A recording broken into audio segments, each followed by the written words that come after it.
What's up? It's the Woodward Bet Show on Monday. We are here on a cold fall day here in Detroit, but I'm joined here today with Chris, Detroit Beastie. What's going on, Chris?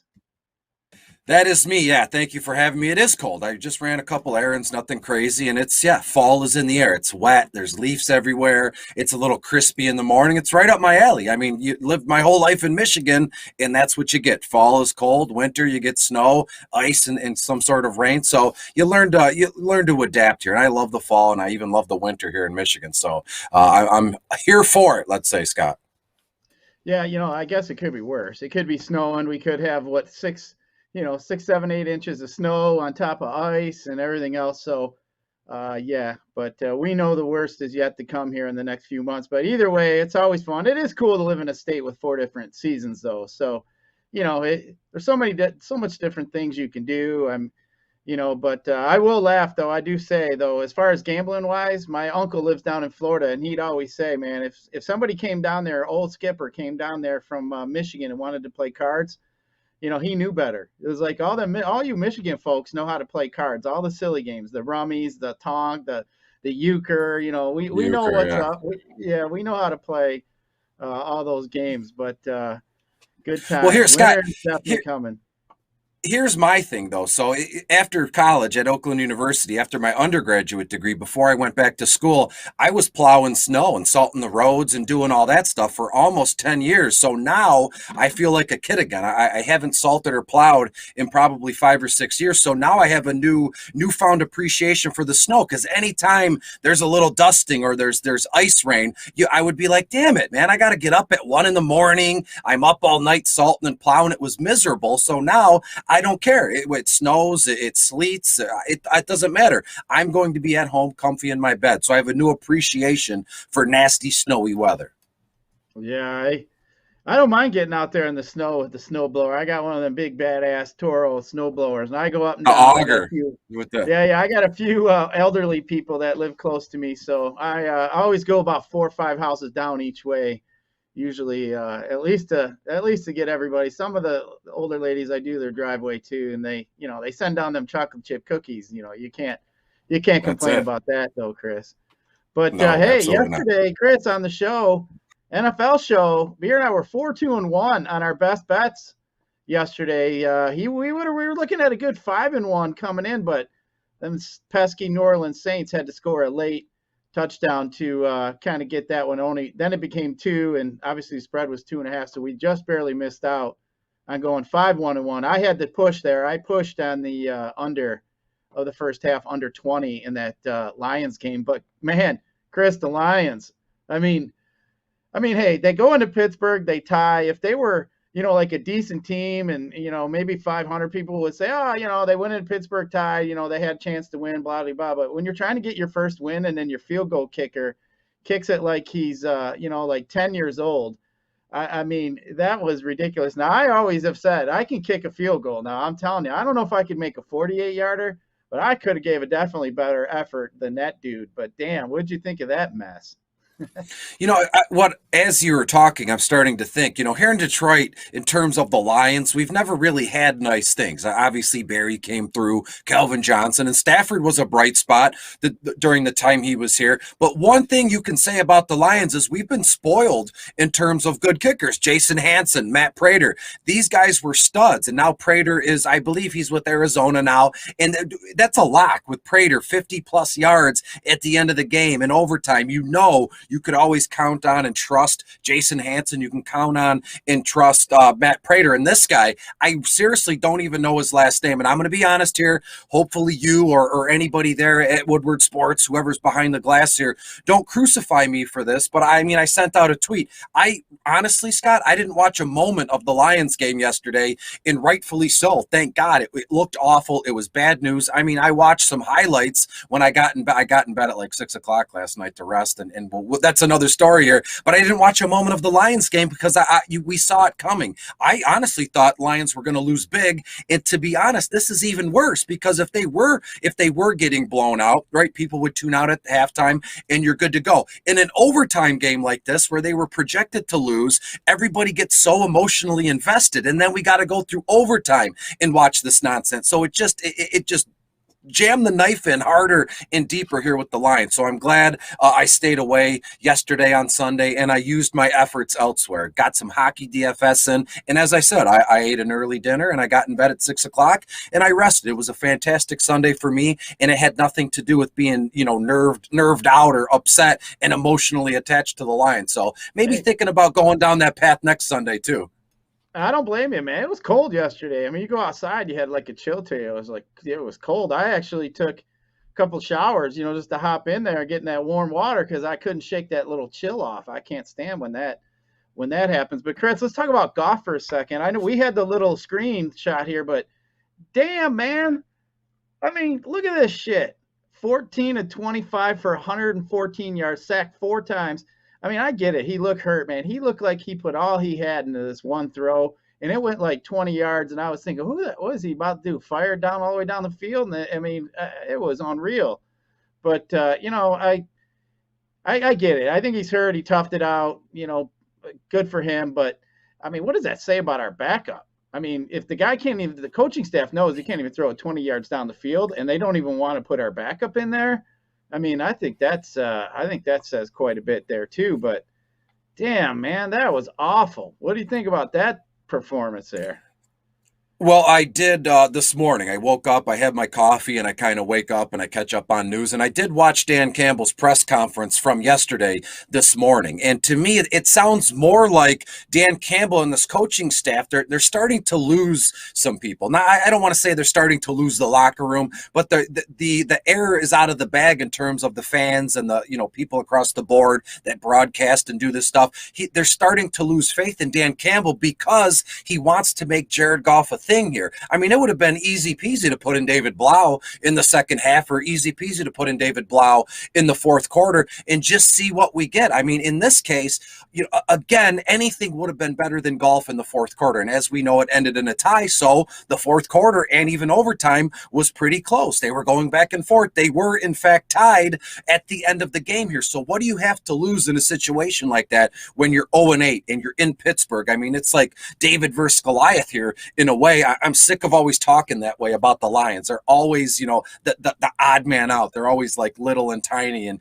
getting beat up on. But to me, it looks like it has not much to do in terms of Jared Goff, but more so in the coaching staff. Obviously, a professional football player like Jared Goff, they have stones. I mean, they know what they're doing. They're studs. They're on the field. If you're in the NFL, you know what you're doing. You're highly talented here. And what kind of man would that be if Jared Goff turned around to the head coach in the fourth quarter when it counts the most and go, you know what, coach, my back is kind of tender. My arm is sore. I don't think I can go. I want to take myself out of the game. I can't ever remember a time in the length of professional sports, professional football, where a player has done that. Hey, look, we're tied.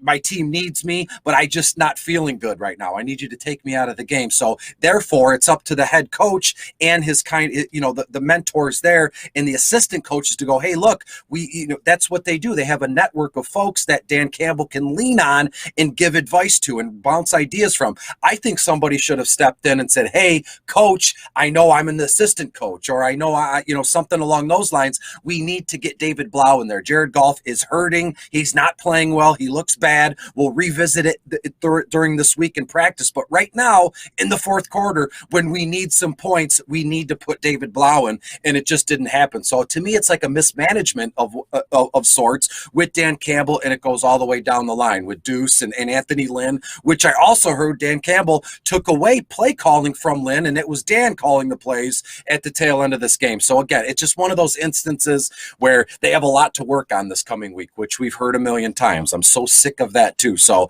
I honestly don't know. We're going into week 11. They've yet to win. They got one tie. And what the heck are we going to do here? I did notice Jared Goff. Sorry I'm talking so long, but I did notice Jared Goff had that like a heat wrap around around his abdomen because his back was hurt. His back was sore. So that tells you all you need to know. David Blau should have came in at least for one series, let's say, and see what we got going there. Jared Goff is not the answer. And coming into the season, I told everybody that would listen on broadcast, Jared Goff's not the answer. He's just a bridge quarterback, and he's not even doing that. I mean, he's the troll under the bridge here. He's not helping us in any way. Time to kind of look at another option for the remainder of the season.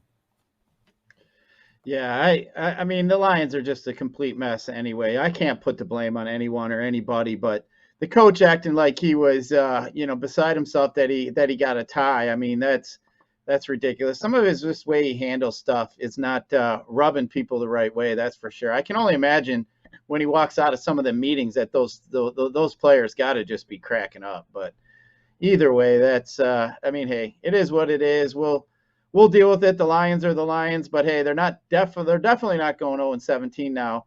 But before, like we do every Monday, we'll review my lineup real quick. So I'll just go through it. But I got I had Tom Brady. I matched him up here with Mike Evans. Ended up scoring 119 on FanDuel. Wasn't the best of days, but I had Brady. He obviously kind of sucked. Had 2 interceptions. Started out really slow. Then I ended up, I had Najee Harris, and then I had Dearness Johnson, obviously a low-price guy. I ended up with Mike Williams, and then I had James Washington, who I thought was going to be able to fill in for Claypool, and I was looking good there. He scored a touchdown right out the gate, but he only ended up with 8.5 points there. Had 2 receptions, 15 yards. I thought he was going to have a really good day. They actually threw to him, actually on the first play of the game, and then, the announcers got to say, which I knew this. These guys, Mason Rudolph and Washington, were teammates at Oklahoma State. And I'm thinking, all right, great. And then I went with the cheap tight end, Arnold. And then my low-owned play here was Dalvin Cook with the 4 o'clock slate. He did pretty well, had 94 yards and a touchdown. And then I went with the Panthers D. But, as you see here, again, correlate the quarterback with the receiver. I had the defense with the running back as well. But we'll look at the team who won. As you saw, I had 119. The team that won the big prize on FanDuel, the $300K, K. Garbed here, 184.24. He had Josh Allen, Stevenson. He had CMC, Elijah Moore, Devontae Smith, Diggs, paired with Allen. As you can see, that's usually the way they go. And then Hunter Henry had a really big game for tight ends.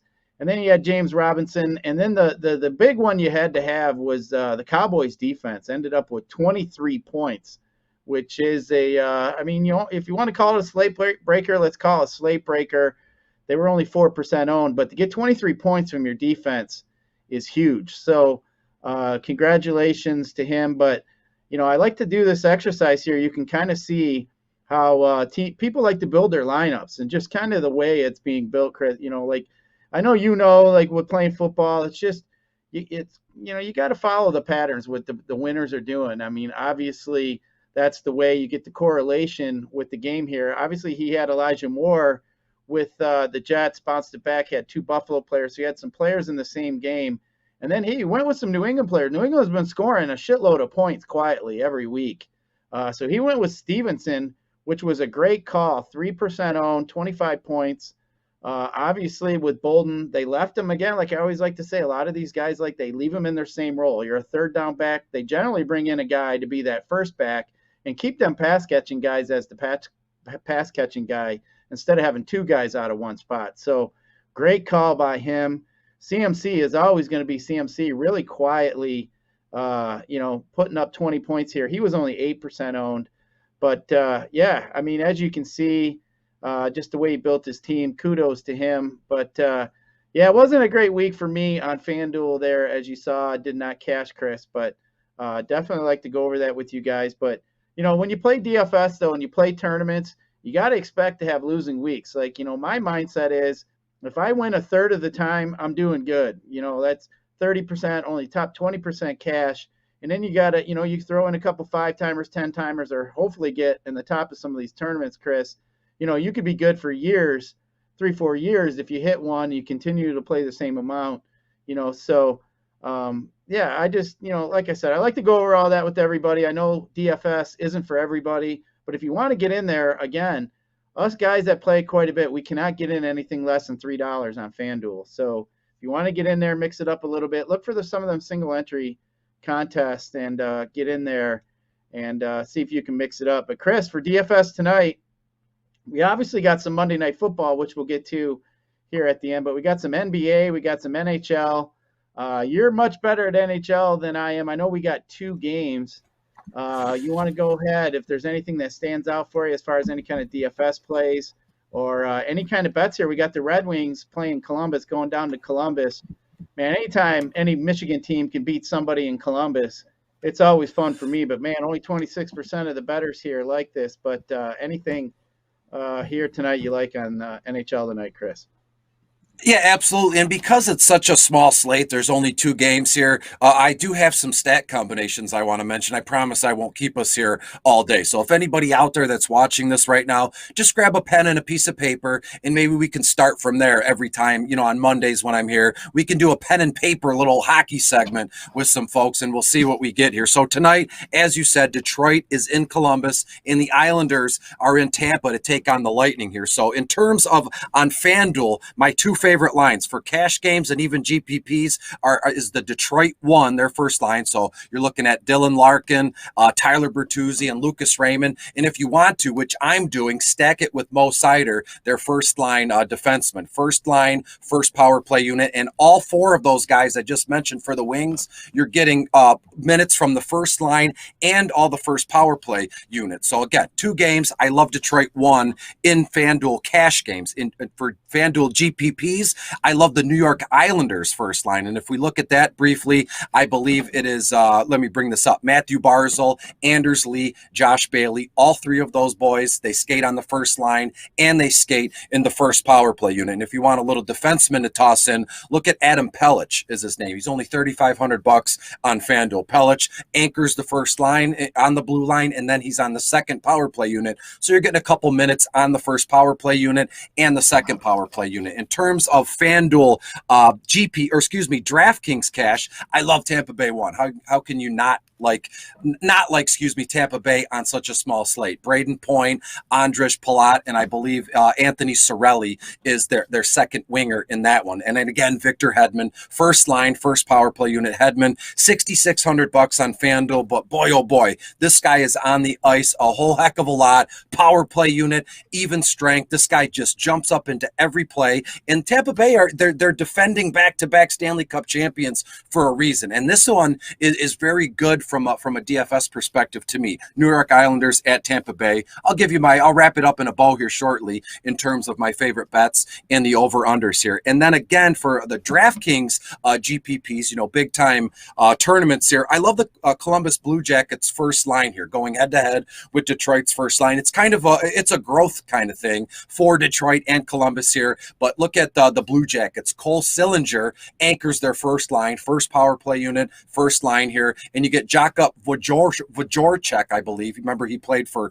Philadelphia as a Philly here, Philadelphia Flyer, Jakub, first line, first power play unit. And you get Yegor Chinakhov. Khov is the last. I don't know how you would pronounce that. Sorry, Igor, if you're listening here. First power play unit, first line, second power play unit. So again, that's what I'm looking at for tonight. In terms of best bet, Scott, I guess I'll leave that to the end of the broadcast. That's when we go about this thing. But I have some cool stuff I want to mention about hockey at the end of the broadcast after our Monday Night Football segment here.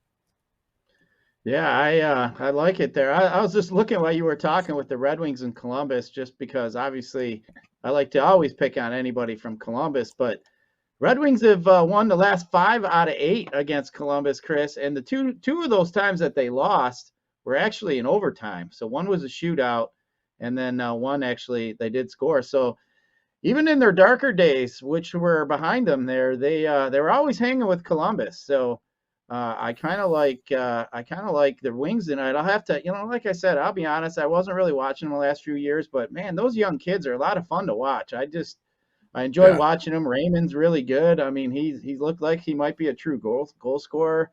And then Mo Sedler, like you mentioned, that kid's a beast, man. For a young kid, he gets right in there. He mixes it up. I love it, man. I love the aggression.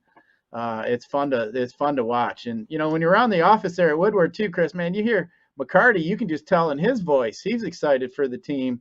So you hear a guy with experience like that and definitely knows what he's looking at. To hear him all excited is kind of cool. So like to me, like when you're on a plane, Chris, and you're in some shitty turbulence and you're bouncing all around, the best advice I can always give everybody, all you got to do is look at the stewardess. If the stewardess just keeps on going about her business, I mean, you got nothing to worry about. Serious. She's the pro.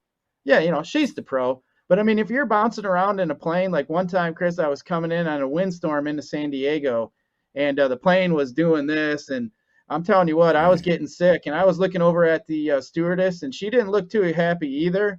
So then I started to I was a little bit concerned at that point. Yeah, I was a little nervous, but once we got on the ground, man, it felt like I had been on a boat that was like rocking. The ground was still moving. Yeah. It wasn't very pleasant of a time, but either way. But yeah, so NHL is definitely looking good here. Too, the Tigers made a signing today. Erod. I'm a big baseball guy. I really like that. Getting a veteran lefty like that. So definitely looking for it. That's why I got my Tiger shirt on today, Chris. I saw that when I woke up. And then I saw Carlos Correa denied his opening offer from the Astros. So that's going to put him out there. So hopefully we'll see if they sign him. That's going to cost them quite a bit of money. I don't mind if they sign Simeon as well. So I don't mind if they grab him. Maybe Chris Taylor wouldn't be bad. One of them shortstops they need to bring on over here. But we'll see. No doubt. And Simeon can move around in the infield. I'm a big baseball guy too. He can play second base, the keystone as they call it. He could swing over to shortstop. So Correa and Simeon would be two great additions here. And look, I watched the Woodward, the bottom line the other day with I believe Joik Bell was on and Maz was there as well. And Maz was saying specifically, everybody was in agreement that the Tigers haven't spent money in 4 or 5 years. So why not kind of start to do that, get the wheels in motion? And everybody knows the way to a good, strong team, a core for an extended period of time, is the farm system, which they have big time right now. And again, these pitchers are going to start to come into their own. You add in Erod, and we'll see what we get from Torque and Green this coming season. I don't expect them in the big league roster just yet in terms of this coming season, but they're going to be in AAA. They've been in AAA. So at a certain point next season, it's going to start, the dots are going to start to be connected, and we're going to see what we get here. And I'm excited. There's nothing better than an August or a June, July night Tigers game on Friday night when the place is rocking, and we go from there. We've had some great memories at Comerica Park, and we've had some down moments, but again, the wave of Detroit sports, it's kind of down right now, but with the Wings and the Tigers starting to connect dots and put it together, we're just about to hit another wave here. So I'm looking forward to riding it here with you and Woodward Sports. Yeah, I'll tell you, the Tigers are good. You mentioned AAA. I went down there a couple times to watch them at Toledo. And, when you watch a lot of baseball and you hear that sound off a bat that is just a different sound coming off a bat, that's Torkelson. Torkelson hits the ball, and it's got a different sound than everybody else. It don't sound like a bag of rocks that he hits it. It sounds like he hit a golf ball with a metal bat. But even though they're using wood, I mean, that's what I'm doing. The ping is different. But anyway, Chris, in the NFL yesterday, just want to kind of bring up some injuries just so people can kind of keep their eye on some stuff. Aaron Jones yesterday left with a knee injury against Seattle. He did not return. DK Metcalf is another guy. He got ejected, Chris, for a fight in the fourth quarter. Don't know if there'll be any suspensions, just something to kind of keep your eye on there.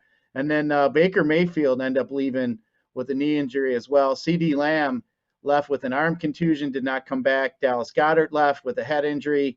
And then Ricky Seals-Jones as well with a hip, did not come back. But, a week after week, Chris, we're just seeing all these injuries. I got burned with the Robert Woods one. I wasn't happy about that. But, you really got to pay attention to these waiver wires, especially if you're in season long. If not, you've been so far behind the eight ball, especially with all these guys coming and going every week. But, definitely pay attention. As we always do on Tuesday, we go through all the waivers and get you guys all squared away with who to keep your eyes out for and all that good stuff. And then, Chris, as you saw, we've been doing our NFL show on Wednesday. So on Sunday, we've been trying to interact. It was a really good show on Sunday. If you guys missed it, we were interacting, asking all these questions with everybody, and tried to get to all of them. If you guys had start and sit questions, somebody maybe you wanted to grab on the waiver wire last minute to replace a starter you may have if you were doubting it. So we were able to answer quite a few questions. So that went pretty well. So kind of like how that worked out. So we'll keep that going for everybody. So make sure you guys tune in 9 a.m. on Sunday and get in there with us. And we'll, if you got bets, whatever else, we're willing to talk about it. So fire away. But Chris, we definitely got some football tonight that we're going to look at. We got Monday Night Football. We got our, I don't know, do we want to call him our old girlfriend, our new adopted team? What do we want to call Matt Stafford? He's almost like our ex-girlfriend, but I don't mind seeing him. Seeing him succeed out there in LA, as you know, as we talk from minute one. I do got a bet on the Rams win the Super Bowl. I bet on that right away because, like I said, I already knew how this movie was going to end as a Detroit sports fan, Chris. We know damn well Stafford was leaving us and he was going to get to the Super Bowl. That's how it works. Absolutely. Yeah. And I've made no bones about it either. That, like, I believe when Stafford went to the Rams, you and I had yet to meet yet. We had yet to even interact. We didn't even know that we existed here. And I made the bet too. And then a lot further down the line at the end of the summer when we connected and we started to broadcast together with Woodward Sports. Thank you for this gift. And thank you to Woodward for having me on as often as they do. But yeah, I placed that same bet, Super Bowl bet, and Matthew Stafford to win and go from there. So we're humming along here with this one.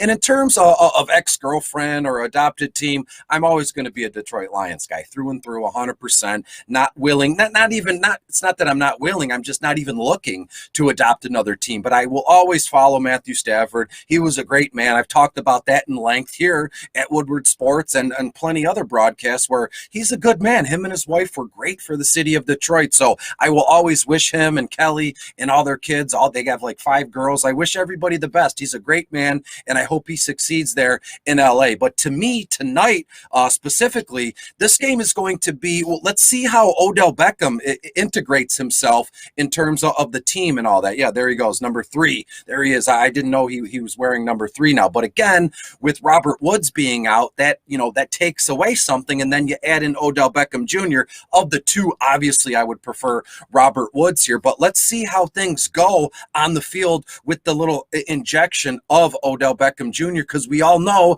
he's not like he's toxic at some times and in some things and situations here. So let's see how well he is in a fit wise, right? This tonight with all that going on. Because again, Robert Woods is out. We got to see how McVay and Matthew Stafford get this thing rolling. Because again, football players, they're creatures of habit. They're all routine. So anytime you throw just a little wrench into the works, it can offset the whole thing. So that's what I'm looking forward to the most. Let's see how these guys hit the ground running tonight. Yeah, they're definitely ring chasing with that little clip we had up there. Ring chasing, that's for sure. I mean, the Rams are all in, man. I mean, they're definitely putting all their resources to him. Now, I heard when Odell was trying to figure out where he wanted to go, he had a lot of calls. I mean, he had Devontae Adams and Aaron Rodgers calling him, begging him to come play with the Packers in Lambeau. Now, I think, obviously those two are going to have to play here in the NFC, but I think those two are definitely two of the best teams in the NFC. So he definitely had his choice of where he wanted to go. Now, Chris, I mean, it's not hard. I mean, you want to play in the cold in Lambeau in Wisconsin, or do you want to go out to LA, with Odell? I mean, he knew damn well. I mean, they got all them fancy women walking around out there, fancy cars, everything out there in LA is fancy. And he just didn't want to have to go out there and play with Green Bay. Now, I don't blame him. I don't blame him one bit. Now, I probably would have went to LA myself, but it's an ego thing. Obviously, it's an ego thing given the player. I mean, if it was like, some ho-hum guy, if it was Deebo Samuel, Brandon Ayuk, just because I got my notes in front of me, any one of those players would probably said, I want to go with the best fit for me to win. And granted, the Rams and Green Bay are kind of neck and neck for that, but then you have to look at all the, the intricacies here. Do you want to go to Green Bay where the weather is turned? It's going to be nasty cold. There's literally nothing going on there. There's probably just nothing but holes in the wall bars and everything. But when you go to LA, there's red carpets. He can go to movie premieres. He can hang out with the brightest and best A-list celebrities. I mean, that's what Odell Beckham seriously, realistically is about. Get my face in the paper, get my name out there, and they just so happen to have a football team out there I can play for. I think it's an ego move, and rightfully so. Who am I to judge? I mean, I'm a nobody here in Michigan, so it's easy peasy for me to say that. But Odell Beckham to LA, written in the stars, as they say. Yeah, I mean, he would have had more opportunity, I think, in Green Bay he would have been the number 2 guy right away, obviously, going out there. But either way, it is what it is. I mean, good for him. They're definitely stacking it up. I don't blame it. You see that a lot in all these sports now where, you get these old veterans and they go play for the men or whatever else to try to get themselves a ring, which I don't blame them one bit at all. I'd probably do the same thing if I was, when you get to choose, definitely go play with somebody who you think you're going to win and have a good mix with and have fun. But so yeah, tonight the Rams have the San Francisco 49ers tonight. Now, 49ers have been not what they've been in the past. Obviously, they've always been a little bit more of a powerhouse. We haven't really seen that. They're getting 3.5 points tonight. The over-under is 50.5. When you're kind of looking at some trends in this game, the Rams are 4-5 against the spread so far this year. San Fran is just 2-6 against the spread. The Rams are 1-6 against the spread versus a team with a losing record lately. The 49ers are 0-4 against the spread in their last 4 home games. The over's 4-0 in the last 49 home games versus a team with a winning record. The underdog is 4-0 against their spread in their last 4 meeting heads up. The Rams are 3-8 against the spread in their last 11 meetings against each other. And the road team is 5-2 against the spread in their last 7 meetings here, Chris. But as far as the bet goes, anything like that, obviously we like to play some single entry DFS over there, some showdown where you have the captain. Obviously on DraftKings, everything's 1.5 times for that captain spot, including the salary. FanDuel, it's not like that. So you obviously got to jam in the guy you think that has the best opportunity. But sometimes you can jam in a guy, a little low price guy, save some money at captain, helps you get some of the even bigger guys, which, I definitely like to showdown a little bit better over there on DK. It's pretty much one of the only things I play on DK. Everything else I do play on FanDuel as far as DFS. But Chris, what do you think about this showdown here slate tonight with these 49ers and these Rams? No, it's going to be great. I know people will say, well, you say that for every game, but realistically, this is a great game. Monday Night Football. I can't believe it's the end of week 10 already. Time has gone by so fast, at least on my end here. And when you look at it, it's a NFC West clash, as we said. Rams at San Francisco. First and foremost, we have to have Matthew Stafford in our lineups. Rams at Frisco. Frisco's 28th overall against opposing quarterbacks. 17 grand on FanDuel. $10,800 on DraftKings. I think a floor for Matthew Stafford tonight in terms of production is around 24, 25 completions, 300 yards, and 2 touchdowns. That's his floor. Personally, I think Stafford gets to like 310, 320 passing yards and 3 total touchdowns, maybe even 4. But where is he going to go with those? I think Darrell Henderson, as I call him, Hendy.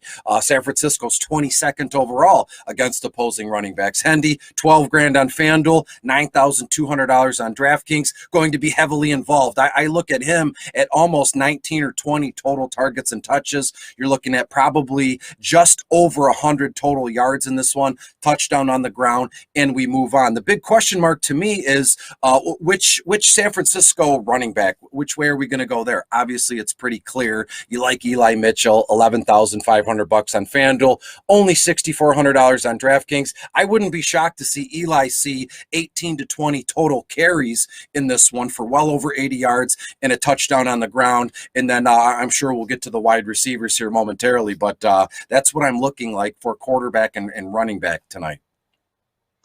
Yeah, it's going to be an interesting game. I mean, San Fran, I do like Stafford, like you're saying. The 49ers, surprisingly, their defense has not been their normal type defense. They're at the bottom of the league in sacks. They're in the bottom 3 at quarterback hits. So, I think Stafford's going to have a lot of time to sit back there. The question with the Rams is a running back. I mean, they gave Michelle quite a bit of the work last week and did not ride Darrell Henderson that much, but it seemed like there was a lot of garbage time. So I still think you're going to see more of Henderson tonight. The 49ers have given up the 10th most points to running back, as you said. So, I mean, it's going to be interesting. I think, it's going to be Van Jefferson, I think, is going to be a guy that's going to be interesting as well tonight. I think he's going to hop into that spot right away. I'm not sure, Beckham. I'm going to kind of wait and see what's going on there. I mean, he's definitely a boomer bust type play. I think it's going to be a little bit safer as he goes on. But one guy, Tyler Higbee, he's played 97% of the snaps week 9. He had season high 10 targets. So he seems to be another guy that's on Stafford's short list, as a secondary option to Cooper Kupp, obviously. Definitely like that. But, you mentioned some of these guys on the San Fran side. I think San Fran's going to have to throw the ball to kind of stay in this game. I really like Deebo Samuel here today. I mean, he ranks number 2 in the NFL receiving yards at 882. I think, here, this defense here for the Rams has been giving up a lot of wide receiver points. Tight ends, good too. They've been giving up some tight ends, but they're about in the middle of the pack. But you look at some of these wide receivers, you got Ayuk, as we mentioned. So I kind of like that. When I'm building my teams, I might look at like Deebo Samuel, maybe Elijah Mitchell, as we mentioned, Ayuk, maybe throw in some Stafford and some Kupp, and then try to find some low-end guys that you maybe be able to throw in to kind of round it out. So I think that's going to be interesting tonight as far as that goes. So we'll see. But I think I like Deebo Samuel as a captain tonight, and I like Cooper Kupp as captains. But, Chris, is there anything as far as any bets or anything here as you like? I'll get back to some NBA DFS. I'm going to run that down real quick, too. I know we skipped ahead to football. I got excited, Chris. I mean, football for me is the one understandable. That is my favorite. I am going to dabble a little bit in some NBA, but man, there's just so much up in the air tonight with NBA, but we'll get back to that. But is there any bets here tonight, Chris, in this NFL that you like?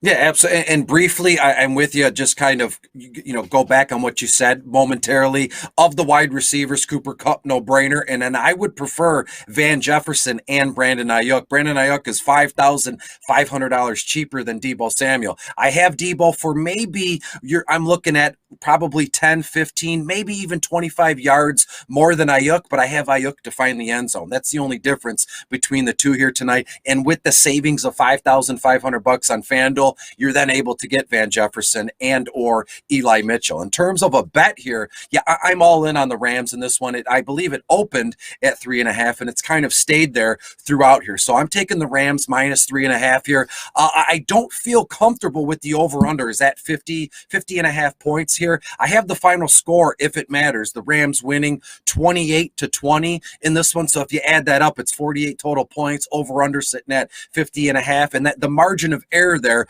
one field goal could sway the whole thing. So to me, I'm staying away from the over-under. I have all my eggs in the Rams minus 3.5 basket in this one. Yeah, I'm gonna look at this game here. I actually like the under in this game. I think San Fran's gonna try to run the ball. They're gonna try to control the clock. If San Fran is in this game and it's close, I think, and if they can control the pace of the game, they're gonna do so. San Fran definitely likes to play at a slower pace. But, Chris, there's a bet here that I like tonight. I'm going to go with an Eli Mitchell anytime touchdown tonight at plus 150. I think he's going to get in the end zone. I like having the running back at those odds. Plus 150 seems to be a really good bet. And then I also like Deebo Samuel to get in the end zone at plus 110. And then Cooper Kupp is like a minus 145 and those guys. So I'm not looking at something like that. I just like some of these plus bets. So I do like Deebo Samuel, and I do like I just fumbled Eli Mitchell as well. But so just kind of looking there, I do like this game to be lower scoring, but I do also like the Rams receivers. I just think at that 50.5, I think we might see in the high mid 40s, maybe like a 27-20 game, something along those lines. But I think, too, if I was looking, if you can find a 4 and you can dip it up to 10 and take those 10 points, I like San Fran getting 10 points here in this spot too. But getting here to NBA before we get out of here, we'll give some best bets. I did want to just run down the NBA. We got 11 games, so we got 22 teams playing. 8 of them are on a back-to-back. The Hawks, the Nuggets, OKC. We got Phoenix, Houston, Portland, the Bulls, the Lakers are all coming on a back-to-back. So obviously with NBA, you get a lot of guys. You got to get a late. You got to keep your ear to the ground here with NBA. You're going to have a lot of guys that may have potential to sit tonight. So there could be definitely a lot of value that's going to open up in NBA. But so that's one thing you want to keep in mind if you are going to get in there and try to mix it up with NBA. Always try to follow a lot of the beat writers, and then the Underdog Fantasy NBA Twitter is one that I like to get into. They'll give you up-to-date up-to-date information on who's in, who's out as soon as they hear. So I definitely like to get in that. And then if you hear a starter's out and you can look and you can find a guy might get you 27 minutes or so and he costs you 3 or 4K. Those are the guys that get you, up to some of these guys we want. So big thing for tonight, Damien Lillard looks like he might be out again today. If so, I like CJ McCollum. And then obviously you can start Simons as well. But McCollum just gets so much handle, so much of the touches we're here with Lillard out, so much usage. I definitely like him in that spot. Taylor Horton Tucker is a guy too that's been getting a lot of minutes. He 27 minutes the other night. He's a guy you might want to look at. Spencer Dinwiddie, he just seems to be really cheap on FanDuel. Still 6,500, scored 45 points the other night. So he's a guy that I'm probably going to go back to. But again, you got to just kind of look. Jimmy Butler's questionable tonight. So if that's the case, might want to look at a few guys there filling in. But so yeah, a lot of different things here as far as some cheap guys you might want to be able to look at over there on FanDuel. Maybe Clint Capella a little bit tonight. I already talked a little bit about Taylor Horton Tucker. Maybe Alex Caruso, Dylan Brooks. Lonzo Ball is a guy you guys might be able to look at. But the Joker is a pay up that you might want to consider tonight too with Denver. Already some talk about maybe he should be in the MVP race here tonight or this season. But somebody you want to look at there. Anthony Davis is another spend up guy, but man, he's on my shit list. Every time I play him, it just seems like I'm just waiting for that tweet to come out that he's not coming back for the game. But a little bit frustrating there. But again, make sure you keep your ear to the ground when NBA gets close. Definitely something there that you can get an edge on if you find it. But Chris, before we get out of here, let's wrap it up here with a couple best bets. Our favorite part of the show here that we can pass out for the people. So, got anything you're looking at tonight that we can give out here? Yeah, I got 3 if you don't mind. 2 hockey and an anytime, and kind of a parlay for tonight. I love Detroit at Columbus. I love the under here. It sits at 5.5 goals. I think the Wings win 3-2. That equals 5. So you're going to win the under by a half a goal. In the Islanders at Tampa game, I love the over. That one sits at the same amount of goals, 5.5 goals. I think we're going to see like a 3-4 or 4-3 kind of game in favor of the Islanders. So take the over there. And I love the idea. I have the screenshot right here of an anytime touchdown parlay. Brandon Ayuk plus 200. You parlay it with Van Jefferson anytime touchdown plus 200. You get plus 738. So you put $25 on a Van and Ayuk anytime touchdown. $25 will net you $184.61. Detroit Columbus under, Islanders Tampa Bay over, Ayuk and Van in the same parlay, anytime touchdowns, and that's what I'm doing tonight, Scott. I like it. So for me tonight in the NFL, I'm going to bet the under in this game tonight. I just think San Fran's going to try to control the pace. I just don't think that Tampa Bay is going to be able to run up a bunch of points there going into San Francisco. And then I got a couple NBA ones here that I've been looking at. The first one that I like the Celtics minus the 3 going into Cleveland tonight. I'm going to roll with them. I just think Cleveland's they've been playing well, 7-3. Boston's 7-3 so far against the spread this season.